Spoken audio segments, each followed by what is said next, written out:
Hello student, मैं doctor Bharat Kumar और हम लोग पढ़ रहे हैं मानव भूगोल। और आज का हमारा जो नया टॉपिक है जिसका नाम है विश्व परिवहन व संचार, transportation and communication of the world. तो सबसे पहले तो दोनों शब्दों का हम लोग अर्थ समझ लें। परिवहन का मतलब होता है कि वे साधन जिसके माध्यम से मानव और वस्तु को एक स्थान से दूसरे स्थान पर पहुंचाया जाता है उसे परिवहन के अंतर्गत रखते हैं। जबकि संचार के अंतर्गत हम लोग विचारों का आदान प्रदान करते हैं। परिवहन के साधन में स्थल परिवहन, जल परिवहन, वायु परिवहन, पाइपलाइन परिवहन हो सकता है। ऐसे ही संचार के साधनों में आपका टेलीविज़न, रेडियो, अखबार, मैगजीन, पत्रिका, इंटरनेट इत्यादि साधन हो सकते हैं। तो जो टॉपिक पढ़ रहे हैं इसका नाम है परिवहन व संचार। तो यहाँ आज हम केवल परिवहन के बारे में बात करेंगे। सबसे पहले परिवहन, जैसे मैं आपको बता चुका हूँ कि एक स्थान से दूसरे स्थान तक मानव और वस्तुओं को लाने व ले जाने के लिए जिन मार्गों का सहारा लिया जाता है उन्हें परिवहन मार्ग कहते हैं या परिवहन कहते हैं। जिन साधनों का प्रयोग करते हैं उन्हें परिवहन के साधन कहा जाता है। लेकिन हम यहाँ पर जो बात करेंगे वो परिवहन मार्गों के बारे में बात करेंगे।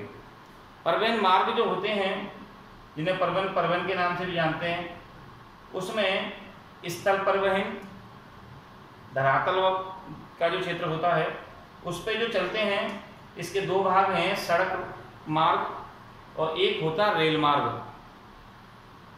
जल परिवहन, इसके भी दो भाग होते हैं। एक तो आंतरिक जल का परिवहन मार्ग होते हैं, इसमें नदी है, नहर हैं, झीलें हैं इत्यादि आती हैं। तो वहीं दूसरा होता है महासागरीय मार्ग।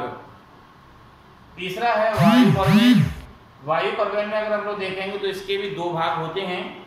एक होता है राष्ट्रीय वायु मार्ग के क्षेत्र या साधन और दूसरा होता है अंतर्राष्ट्रीय वायु परिवहन। इसी के अलावा चौथा होता है पाइपलाइन। पाइपलाइन एक वह साधन है जिसमें किसी भी वस्तु को घोल पदार्थ के रूप में या तरल पदार्थ के रूप में एक स्थान से दूसरे स्थान तक भेजा जाता है। ये काफ़ी सस्ता साधन भी है। तो हमारे चार साधन होते हैं, स्थल परिवहन, जल परिवहन, वायु परिवहन और पाइपलाइन। इन चार परिवहन के माध्यम से हम लोग किसी भी वस्तु को एक स्थान से दूसरे स्थान पर भेजते हैं। अब यहाँ हम केवल बात करेंगे आज सड़क परिवहन के बारे में। सड़क परिवहन एक अच्छा साधन माना जाता है क्योंकि प्रत्येक नगर, प्रत्येक बस्ती या प्रत्येक घर को जोड़ने का जो साधन है वो सड़क परिवहन होता है। सड़क परिवहन भी दो प्रकार के होते हैं। एक तो होती हैं पक्की सड़कें, एक होती हैं कच्ची सड़कें। अब जो पक्की सड़कें होती हैं उसके भी चार प्रकार होते हैं। इसमें एक तो होते हैं महामार्ग। महामार्ग वे मार्ग होते हैं जो राष्ट्रीय और अंतर्राष्ट्रीय दोनों प्रकार के हो सकते हैं, जो एक देश से दूसरे देश को जोड़ते हैं या एक देश के अंदर ही एक राज्य से दूसरे राज्य को जोड़ देते हैं। तो एक तो होते हैं महामार्ग सड़कों में, एक होते हैं राज्य मार्ग, एक होती हैं जिला सड़कें और एक होती हैं ग्रामीण सड़कें। इसके अलावा सीमावर्ती सड़कें जिसको BRO भी कहते हैं हम लोग, वो भी इसके अंतर्गत आती हैं। तो यहाँ पर जो सड़क परिवहन होते हैं उन सड़क परिवहन के अंतर्गत कुछ महामार्ग हैं। ये वे महामार्ग हैं जो कि अंतर्राष्ट्रीय स्तर पर बड़े पैमाने पर या तो एक देश से दूसरे देश को जोड़ते हैं या फिर ये सड़क परिवहन एक देश के अंदर एक राज्य से दूसरे राज्य को, इसको पार सड़क परिवहन भी कह सकते हैं।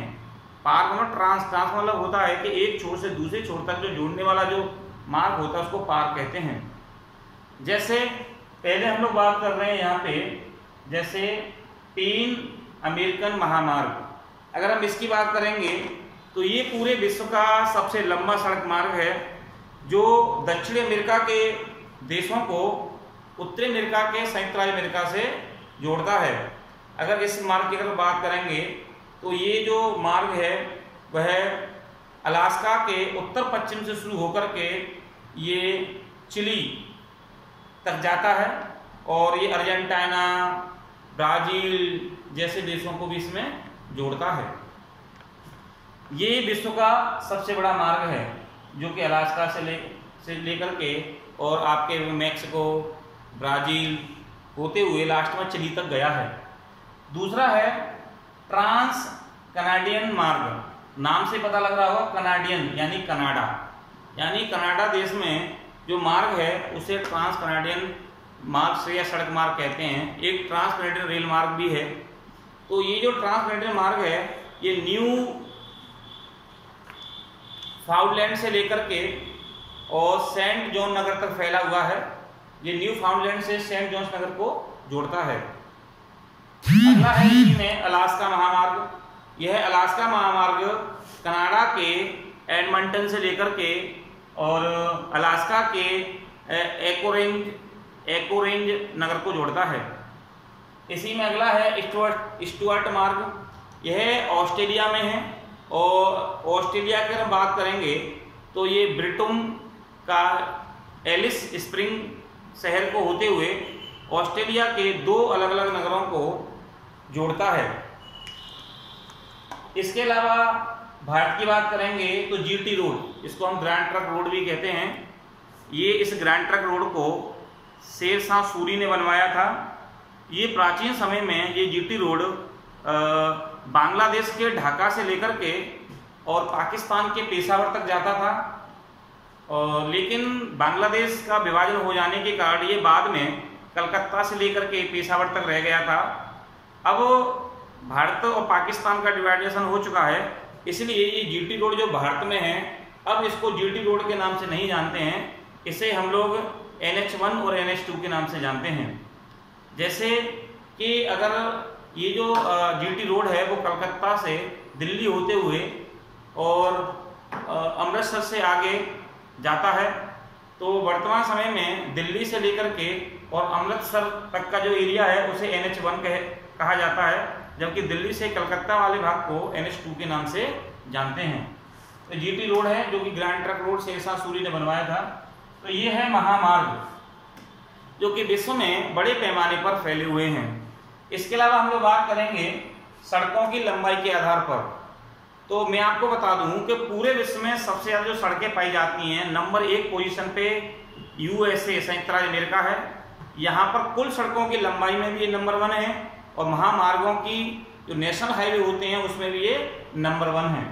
तो आप यहाँ देख पाएंगे कि USA की अगर हम लोग बात करेंगे तो यहाँ 65.86 लाख किलोमीटर कुल लंबी सड़कें पाई जाती हैं, जबकि यहाँ पर नेशनल हाईवे की बात करेंगे तो लगभग 1 लाख किलोमीटर के लगभग लंबे यहाँ पे महामार्ग मिलते हैं। भारत की बात करेंगे तो भारत में 48.65 लाख किलोमीटर लंबी सड़कें पाई जाती हैं, जबकि अगर हम लोग महामार्गों की बात करेंगे तो वो 13,240 किलोमीटर की लंबाई के लगभग हैं। चीन की बात करेंगे तो चीन में 45 लाख किलोमीटर लंबी सड़कें पाई जाती हैं। ब्राजील की बात करेंगे तो ब्राजील में 17.65 लाख किलोमीटर लंबी सड़कें पाई जाती हैं, जबकि रूस में यह आंकड़ा केवल 13.96 किलोमीटर के लगभग लंबा पाया जाता है। तो ये जो सड़कें पाई जाती हैं ये सड़कें बड़े पैमाने पर एक देश से दूसरे देश को या एक राज्य से दूसरे राज्य तक को जोड़ती हैं। ये जो महामार्ग होते हैं ये बड़े पैमाने पर अधिक चौड़े और अधिक लंबे मार्ग होते हैं। अगर हम लोग भारत की थोड़ी सी बात कर लेंगे तो भारत में भी NH7 जो मार्ग है वो सबसे लंबा है, जो कि बनारस से कन्याकुमारी के बीच में फैला हुआ है, जिसको राष्ट्रीय राजमार्ग संख्या 7 कहते हैं। वही भारत में अगर हम लोग बात करेंगे तो वर्तमान समय में जो महामार्ग पाए जाते हैं उन्हें नेशनल हाईवे कहते हैं, और ये national highway NHAI national highway of authority of India के अंतर्गत आते हैं। तो भारत में भी बड़े पैमाने पर जो सड़कें बनाई जाती हैं वो NHAI के अंतर्गत बनाई जाती हैं। तो ये रहा आज आप लोगों का टॉपिक, विश्व की सड़कें। कल हम एक नया टॉपिक पढ़ेंगे इसी का, वो होगा विश्व के रेल मार्ग। Thank you.